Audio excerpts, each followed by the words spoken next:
साथियों नमस्कार। सीता जयंती, सीता नवमी की हार्दिक बधाई और शुभकामनाएं। मर्यादा पुरुषोत्तम भगवान श्री राम की धर्मपत्नी, राजा जनक की सुपुत्री जानकी वैदेही का आज जन्मदिन है, ऐसा कहते हैं।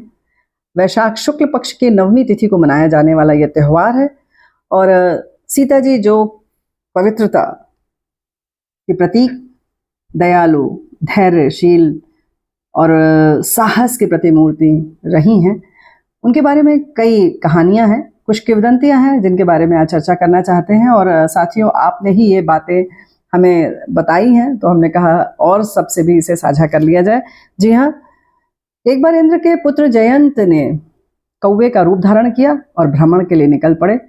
और भ्रमण करते करते वो पहुंचे और भगवान श्री राम के समक्ष ही उन्होंने माँ सीता के वक्ष पर चोंच मारने का दुस्साहस किया। और स्पष्ट है कि इस बात से रामचंद्र जी बहुत कुपित हुए और उन्होंने उसे शिक्षा देने के लिए, इस अपराध के लिए कि वो दोबारा ये न करे, उन्होंने दिव्य अस्त्र का इस्तेमाल किया। जी हाँ, ब्रह्मास्त्र छोड़ दिया। अब क्या था कि अब तो किसी भी तरह से जयंत बच नहीं सकते थे। जयंत ने राम के बाण के प्रकोप से बचने के लिए हर संभव प्रयास किया, हर दिव्य लोक में गए और विभिन्न देवलोकों में जाने पर भी उन्हें कहीं पर भी शरण नहीं मिली। जी हाँ, ब्रह्मा, विष्णु, महेश तीनों ने कह दिया कि नहीं, कोई भी संभावना नहीं है, हम मदद नहीं कर सकते, क्योंकि उनमें इसे रोकने की शक्ति भी नहीं थी और साहस भी नहीं था। और भगवान रामचंद्र चाहते थे कि इस अपराध की उन्हें शिक्षा मिले, सबक मिले कि भविष्य में वो ऐसा अपराध न करें।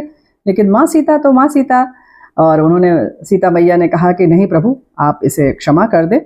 इस संसार में भूत, वर्तमान और भविष्य में ऐसा कोई भी व्यक्ति है जो आपकी कृपा के बिना कोई अपराध न करता हो?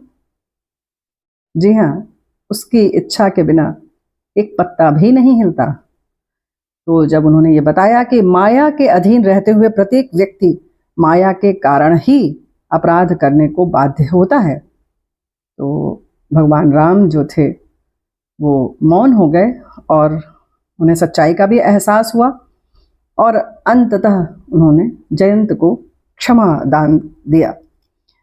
और इसी तरह से सीता मैया की दयालुता का एक और प्रसंग है। सीता मैया को रावण ने जब अपहरण के बाद लंका ले जाकर अशोक वाटिका में रखा था, तो आप सब भी जानते हैं कि राक्षसनियाँ जो थीं वो उनकी राक्षसी जो थी वो उनकी देखभाल करती थी और तरह तरह से उन्हें भयभीत भी करने की कोशिश करती थी। बराबर उनका प्रयास यही होता था कि ये भय से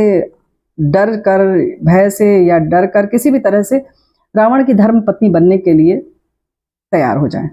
लेकिन सीता मैया तो नहीं मान रही थी। तो इस तरह से राक्षसी जो थी वो तरह तरह से उन्हें डराती थी, भयाक्रांत करती थी।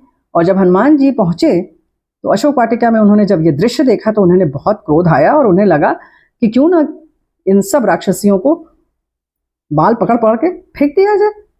और सीता मैया जो है वो राम भक्त हनुमान के मन की बात जान गई और उन्होंने कहा, ना, बिल्कुल ऐसा मत करना।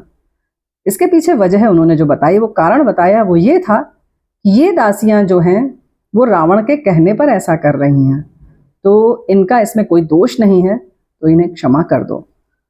तो इस तरह से उनके इस निर्दोष का कारण जब होने का कारण उन्होंने बताया, तो दयालु माँ की दयालुता के आगे हनुमान जी नतमस्तक हो गए और मान गए, क्योंकि बात में तो दम था।